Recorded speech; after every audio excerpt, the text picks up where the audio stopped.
My entitled nieces kept stealing my daughter's stuff, so I put a padlock on her room. They found the spare key and stole even more of her stuff, so I kicked them out and left them homeless. My brother-in-law and his 18-year-old twin daughters live with us, and the twins have absolutely no respect for my daughter's privacy. The day they moved in, they walked into my daughter's room and took her clothes. They only gave them back after I pressured them to, and when I brought this to my brother-in-law, he saw no problem with it. My wife said the same, that this was just teenage girl behavior. The twins soon became more invasive, taking my daughter's jewelry, skincare products, and even her laptop. The last straw came when my daughter bought a $75 makeup kit that she saved up for, and one of the girls took it without permission and ruined it. When I heard this, I was irate, and immediately got my daughter an industrial-sized padlock for her room. When my brother-in-law saw the lock, he wasn't happy. He yelled that I'm treating his daughters like thieves, and that my spoiled brat could just buy a $10 makeup kit from Walmart. As soon as he said this, I wanted to lunge at him, but my wife walked in and interrupted us. She ended up taking his side, saying teenage girls borrow each other's stuff all the time, and I should remove the lock from our daughter's door. "Over my dead body," were my exact words. Well, it should come as no surprise that it wasn't long before the situation went from bad to worse. Despite the lock, my daughter's privacy was still being invaded. The twins somehow found her hidden key, which I told her to keep as a backup in case she lost hers. I still don't know how they did it, and one day, while she was out, they snuck into her room and took her laptop. This time, they left the clothes and the makeup. Hours later, they returned it, but it was practically destroyed. The screen was cracked, the keyboard wasn't responding, and it wouldn't even turn on. When my daughter saw it, she completely broke down. That laptop held everything: months of college essays, projects she had spent late nights perfecting, and personal photos she couldn't replace. She sat on the floor, holding the broken laptop, and cried uncontrollably. I had never seen her like that before, and my heart shattered. I was beyond furious. This was deliberate, careless, and cruel. I stormed into the living room where my brother-in-law was sitting, totally oblivious to the damage his kids had caused. I told him what happened, expecting some kind of apology, or at least an acknowledgement that his daughters had crossed a line. Instead, he shrugged. He said that they didn't do any harm to my daughter Courtney, and that this was the reason for having backups of everything. He made it seem like I had to teach her a lesson. I saw red. That accident just wiped out months of my daughter's work. He didn't have any idea what that laptop meant to her. She saved up for it herself, and now it's ruined. I told him that they needed to be held accountable. He said he would talk to the twins, but he said he was sure they didn't do it on purpose. I couldn't believe what I was hearing. They've been invading her space for weeks, taking her things, and now they've destroyed something she can't replace. I told him that he needed to fix this because if he didn't, I would. After a long, heated argument, he finally agreed to cover part of the cost of replacing the laptop. He acted like he was doing me a favor, like I should be grateful he was offering anything at all. It was infuriating. The tension in the house grew even worse after that. My wife tried to stay neutral and hoped that things would work themselves out if we all just gave it time. But even she was starting to get frustrated. Her brother's attitude and complete lack of responsibility were wearing her down. She defended him less and less, and I could see the strain in her eyes whenever we argued about the situation. The next week, Marcy and I knew we had to take a vacation away from the mess at home, so Marcy, Courtney, and I went on a weekend trip to a nearby resort that had an amusement park nearby. It was so relaxing and made me almost forget everything that was going on at home. Unfortunately, we had to return home, and as I walked into the house, I froze. The smell of stale beer, cigarette smoke, and something sweet hit me in the face. As I walked in, I noticed spilled soda that had soaked into the carpet. My wife gasped beside me. The living room was a disaster. The couch cushions were on the floor, the coffee table had been pushed against the wall, and muddy shoe prints led straight through to the kitchen. Empty cans, bottles, and wrappers were everywhere, as if a tornado had flown around the room before we came. I felt my stomach turn, but I couldn't waste time there. I bolted up the stairs 2 at a time. My heart pounded. When I reached my daughter's room, I saw the lock I'd installed was smashed, the door hung slightly open, and there was chaos inside. Her dresser drawers were yanked out, clothes strewn across the floor, her bed unmade, and her laptop was gone. I heard my wife's footsteps behind me,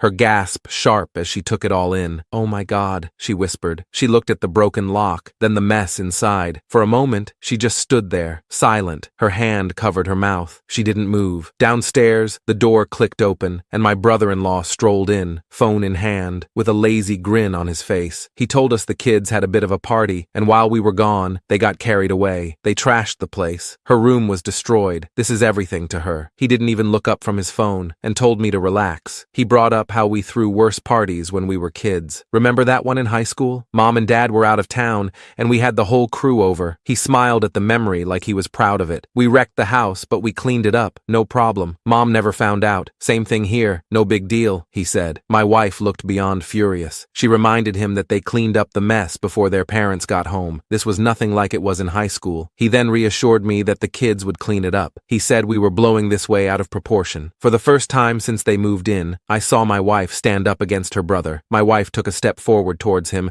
and told him he was going to clean this up and pay for the damage. The brother looked confused at first. He didn't expect to have to pay for any damages. He tried to reason with her, saying that it was just a party. She cut him off in the middle of his pleas and told him that the twins needed to take responsibility. He stared at her. For a second, he looked like he might argue, but then he swallowed whatever words he had ready. He eventually agreed that he would take care of it, but not without a huge sigh. He wasn't used to being called out like this, especially not by his sister. For the first time in weeks, I felt like I wasn't alone in this fight. One evening, I sat at the kitchen table, going over the family's finances. Something had been nagging at me for weeks. Our savings seemed lower than expected, but I couldn't quite put my finger on why. As I dug deeper into the bank records, I noticed a pattern. There were small, recurring withdrawals. Every few days, $50 here, $75 there. Over time, it added up, and my heart sank as I realized the total was well over $1,000. I double-checked everything, hoping I was wrong, but I knew that wasn't the case. The withdrawal patterns didn't match our spending habits, and my wife had been just as careful with our finances as I had. That's when it hit me. There was only one other person with access to our account. I waited until my wife got home and laid the bank records in front of her. I showed her that someone's been siphoning money from our savings. She flipped through the pages. I saw the realization in her eyes. The dates and amounts pointed to one person. It was her brother. He's been taking small amounts for months. I don't know what he's using it for, but it was all there. For a moment, she just stared at the papers as if hoping they would tell her something different. Then she dropped them onto the table. We didn't need to wait long to confront him. When he came in later that night, I didn't hold back. I laid out the bank records in front of him, and before he could come up with any excuses, my wife demanded an explanation. He immediately admitted to taking the money but told us that it wasn't what we thought. He explained that he'd been struggling and that he'd been using the money on football picks for this online gambling thing but swore it was almost paid off. He said he just needed a little more time and a couple more $100 and he'd be out of our hair. He promised that he was close to hitting it big. My wife blinked in disbelief. He knew it sounded bad and explained it was all part of the game. He said he had already made a little under 100, but that's because he was just starting out. He claimed to know how to win now. She went off on him, and he tried to explain that he wasn't stealing from her because he had the intention on giving it back to her. He said he was desperate and didn't want to live with us forever, and this was going to be his way out to get his own house again. He'd seen it happen for a lot of his buddies and said he wanted to try it out. He begged us to give him a little bit more time and eventually money. She told him that he would have to pay every cent of that money back and didn't care how close he thought he was to winning big. This stops now. You've betrayed us. You've stolen from your own family, and for what? A chance at some quick cash? She yelled at him. He opened his mouth to argue but stopped when he saw the look on her face. But even as he agreed, I knew things would never be the same. The trust that they once had went out the window after he stole from us. She couldn't even look at him the same way. And at that moment, as I watched her walk away, I realized that something had shifted between them. As the days passed, the tension between them only grew. My wife still tried to maintain some semblance of peace in the house, but the distance between her and her brother was obvious. She no longer defended him or brushed aside his actions with excuses. I got a call while I was at work. My daughter had collapsed at school. The principal said she passed out in the middle of the hallway in between classes. They said it was exhaustion, but when we got to the hospital, it was pretty clear that it was more than that. She was lying in bed, hooked up to monitors, pale and drained. The doctor came in and didn't sugarcoat it. He said it was caused by stress. She was physically and emotionally burned out, and it wasn't school or social stuff. It was home, the constant tension, the fights over her space, and the twins were always messing with her. It had all taken its toll. I glanced over at my wife. I could tell she was in shock, but also realizing how bad things had actually gotten. All those times I'd told her that the situation was too much, that our daughter was suffering, she'd brushed it off. But now, here we were. The guilt on her face was obvious. She didn't say much, but I could tell it hit her hard. I didn't need to say anything. We both knew. Our daughter was in the hospital because of the mess at home. My wife didn't try to justify anything. She just sat there, quiet. After a while, she leaned over and took our daughter's hand, I knew that it was about time. Her brother and his daughters had to go. No more second chances or trying to make it work. Our daughter needed peace, and we couldn't give that to her with them in the house. My wife finally saw it too. After the hospital visit, I knew I couldn't avoid him any longer. Things had spiraled out of control, and the moment I walked back into the house, I realized it was time to face my brother-in-law. I found him sitting in the living room, completely oblivious. That casual attitude he always had used to be harmless, but now it just made my blood boil. I didn't waste any time. I told him he and the girls needed to leave. Enough was enough. At first, he resisted, saying he had nowhere to go, as if that somehow excused everything that had happened. He played the family card